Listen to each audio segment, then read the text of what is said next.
તો ગાઈઝ વાગ્યા છે સાંજના 9:30 અને આજનો આપણો બ્લોગ અહીંયા આવે છે રૂટીન વાળા ઘરે જે રેગ્યુલર આવતો તો ઈ જ આપણે આવી ગયા છીએ અહીંયા અને અહીંયા ધરાય છે રાંધણ છઠના ચૂલા.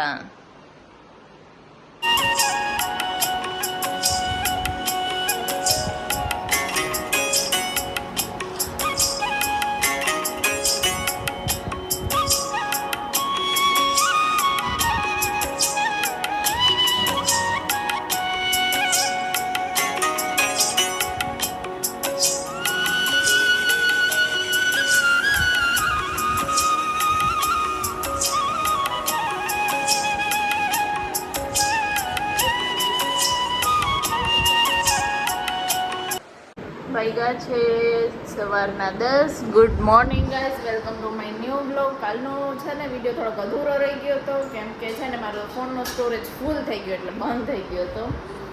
એટલે એ કન્ટિન્યુ કરું છું કે ઓલો જે આપણે રાંધણછઠના જે ચૂલા ઠારતા હતા તમે કમેન્ટ કરો કે તમે લોકો બધા કેવી રીતે કરો છો, બધાની અલગ અલગ રીત હશે. અહીંયા થાય છે ટિફિનની તૈયારી, ઘી ગોળ રોટલી ને શાક સંભારા થઈ ગયા છે ને દૂધે આવી ગયું છે. હવે તો દૂધ છે. આજે શીતળા સાતમ છે, એને બધાય કમેન્ટ કરજો કે કોણ કોણ રાંધણ છઠનો રાંધીને સાતમે ખાય છે. ને હવે બધા ઘરમાં બહુ ઓછું એવું થઈ ગયું છે. પહેલાં બધા બધું કરતા, હવે એટલું છે નહીં, પહેલાં જેટલું નથી. છે પણ પહેલાં જેટલું નથી. તો ચલો બ્લોગને કરીએ કન્ટિન્યુ. જો આ બધા ભેગો નીચે બેહી ગયો છે. તો ગાઈઝ રાંધણછઠના ચૂલા ઠારેલા છે એટલે આપણે તાવડા માંડી નહીં પણ છે ને જો તો મેં જુગાડ કરી લીધો છે ઓવનનો. એમાં મેં ફ્રાઈમ્સને ફ્રાય કરી લીધા છે.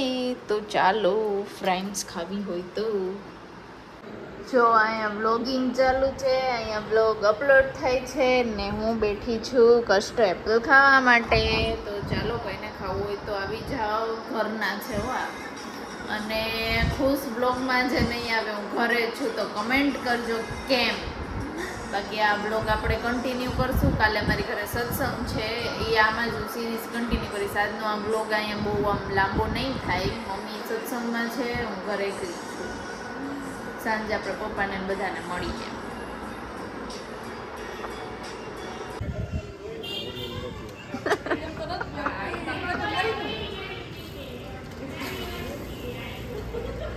શું કીધું? દાંત કાઢે.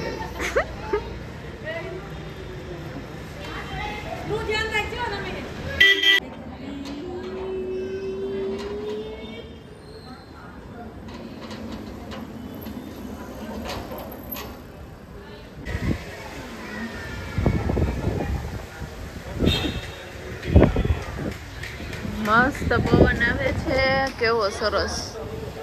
અને અહીંયા જો સામે છે ને કરાટે ક્લાસ ચાલુ છે, કરાટે થાય છે. આ નાની ઠેડી તો જો કેવું કરે.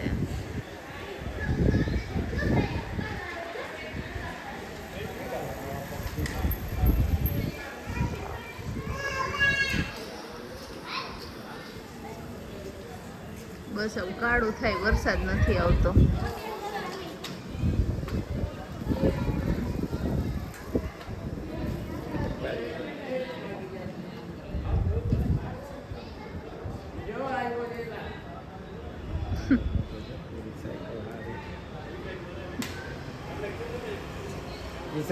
Isu.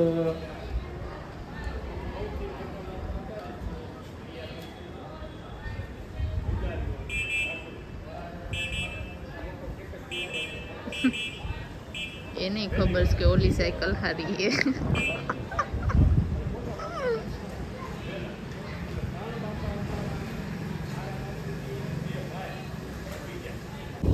ટકા તો અહીંયા દેખાતો નથી મને.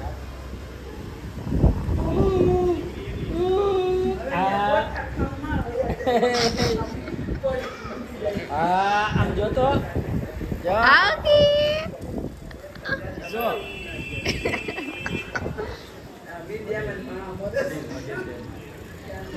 એ આ 24 કલાક અમારે ચોકીદારી સાથે પૂરા છે આ બે ચારેય ગાઢ આ તમારે આ ઇલેક્ટ્રિક સાયકલ વિશે શું કેવું છે? 4 મા બાપ 6 મા બાપ વચ્ચે એક જ છે. ઓહો 6 મા બાપ છે એક એટલે ઓલો ઈ સાયકલ ઓલો આપણી આ નિશા કામવાળી છોકરો કે મમ્મી મુझे भी ऐसी साइकिल चाहिए ऐसी लाइट હમણાં અહીંથી ગયો ઈસો આ શું કરત અહીંથી દેખાડે એ જોવે છે અહીંથી ત્યાંથી નથી આમ વહી ગયો એ ટકા મમ ઈસો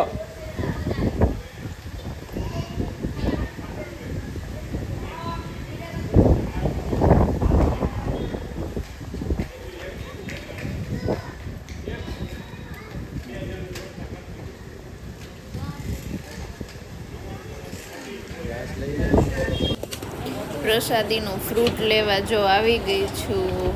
હવે 4-5 ફ્રૂટ લઈ લઉં.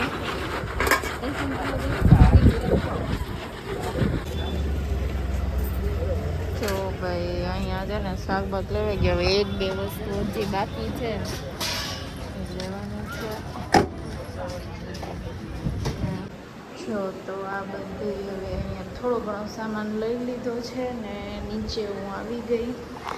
થોડુંક ડેકોરેશન કરી નાખ્યા. સત્સંગ છે કાલ તમને વાત કરી એ રીતે તો ફટાફટ હવે છે ને અહીંયા જો કે નાખવા અહીંયા કરવાનું છે. જાઉં થોડુંક એવું જરીક ડેકોરેશન કરી લીધું. બહુ પવન છે હવે જોઈ ઉઠીને અમે રીએ છે કે નહીં.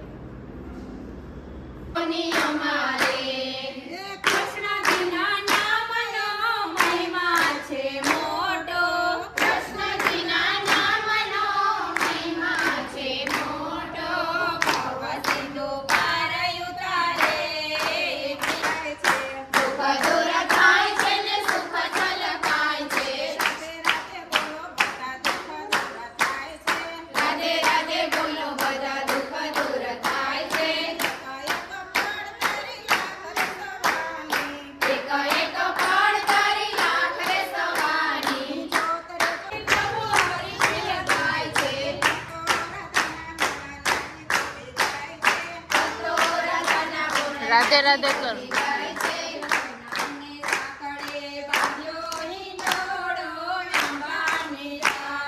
સાધસંગ કે તમારે મારે સુખી થવું છે તો ભજન નહીં કરી તો સુખી કઈ રીતે થાશું? પ્રાણજીનું ચરણ કહે છે ન કરે ભજન દોષ દેવ સાઈકો. દોષ સાઈ એટલે રાજી મહારાજ. દોષ દેવ સાઈકો ભજન બિના સિરલે કામ કરે માયા કો નિસંગ પછાડે પંગ ન કરે ભજન દોષ દેવ સાઈકો. દયા બિના ન હોય સાધુ સંગ કે ભજન ન કરીને તો આપણી ઉપર વાલાની કૃપા ન થાય. ભજનથી તમે તાલી પાડવાનું કારણ શું હતું કે તાલી પાડવાથી આપની એક એક સ્નાયુ સુધી કસરત થાય છે. દરરોજને માટે જીવનમાં આપણે 200 તાલીની જરૂર છે. 200 તાલી આપણા બોડીને કાયમને માટે સારી રાખે પણ આપણે 200 તાલી ન પાડી. અને તાલીનો કેટલો મહિમા છે એવું શાસ્ત્રમાં છે કે તાલી પાડવાથી આપણા પાપ ભરી જાય, તાલી પાડવાથી કષ્ટ દૂર થાય, તાલી પાડવાથી ઊંઘ ઉડી જાય, તાલી પાડવાથી આત્માની ઓળખાણ થાય.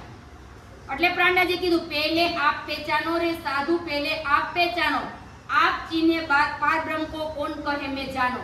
કે આજે સદગુરુ મહારાજ 5 વર્ષના જતા ત્યાંથી એના મનની અંદર એક જ વિચાર હતો, હું ક્યાંથી આવ્યો, હું ક્યાં જવાનો, મારા આત્માના માલિક કોણ છે? આ જ વિચાર હતો. તો મને એમ થયું કે નાની ઉંમરે તમે કોઈ દી આ વિચાર નથી કર્યો. નાની ઉંમરે તમે રમત ગમતનો ખાવા પીવા કેટલાક દી રહેવા દેશે. એટલે વારંવાર પ્રાણજીનો ચોપાઈ યાદ આવે કે આવો અવસર કેમ ભૂલીએ. એક કોરિયાના એટલા માટે આપ મુંજાઈને કેટલા કરી કોટવી દન કે આ જીવને ભજન કરવાનો સમય મળ્યો છે એ સમય હું કેમ ભૂલી જાઉં. અને હું નકરું એક કોરિયાના એટલે હું નકરું આઈની ખાવા પીવા માટે તનતોડ મહેનત કરી નકરી આઈની બેંક જ ભરું, નકરા આઈના હોના જ કરાવું નકરું ઘરમાં બધું ઓહન ફુહા જ વસાવું. જરૂરિયાત મુજબ જ ખરેખર આપણું જીવન હોય. ઘણાય મને એમ કે તમારા ઘરમાં આ નથી. હું કહું, ના, અમારે અહીં રહેવાનું ગણિત નથી ને અમારું ઘર બધું છે. રહેવાનો વિચાર જ આવો છો હોય. શું કરશું, જેટલું જાજુ વસાવશું ને પ્રાણાજીની વાણી એમય કહે છે અહીંયા બધુંય વિષથી ભરેલું છે. તમે જેને પ્રેમ કરશો ને તમને એનું ઝેર ચડશે, અને જો રાજી મહારાજને પ્રેમ કરશો ને તો ઝેર ઉતરશે. એટલે કે એ રસ તાતમ તણો ચડિયા ઝેર ઉતારે, નિર્વિષી કાયા કરે, જીવ જાગે કરારે. કે આ બ્રહ્માંડનું ઝેર ખરેખર આપણે એટલું ચડ્યું છે. આપ તણી સુધ વિસરી નથી કોઈ ઓળખાણ, તેમાં સગા સંબંધી થઈ બેઠા કહે છે આજ અમારા ઘર. જ્યારે માયા તણા સુખ માણીએ ઘર ના આવે દ્રષ્ટો, જ્યારે ઘર તણા સુખ જોઈ તો સુપરની સૃષ્ટિ. જો આજે ઈંટના સિમેન્ટના મકાન જોયા રાખશું, કોઈ દિવસ આપણે પરમધામ દેખાશે નહીં. અને જો ઈ દેખાશે તો આ સંસાર તો સપનું છે. તો રાતે સપનું આવ્યું હોય સરસ મજાનું, પણ સવારે જોઈ તેમ થાય ખોટું છે. એમ પણ આ બધુંય સરસ મજાનું જ છે, પણ ક્યાં સુધીનું છે કે શરીર અંદર થોડાક શ્વાસ મળ્યા છે ને ત્યાં લગી છે. હમણાં કાલે જ હું કહેતી હતી મારા